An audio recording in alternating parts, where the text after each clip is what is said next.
Hey everyone, and welcome back to another video. And in this video, I'm going to show you how to go invisible on Discord. Now, this video is going to be particularly useful for individuals.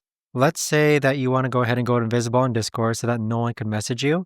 Maybe you work from home and you don't want to be bothered.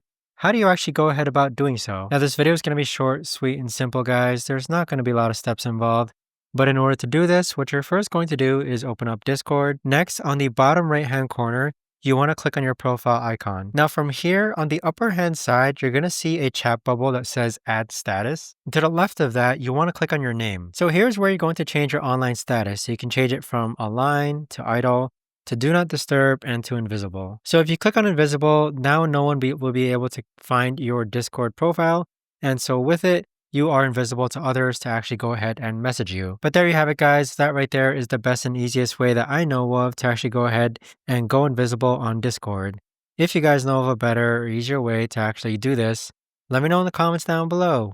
I would love to know. Thanks so much for watching, everyone, and I'll see you guys all in the next video.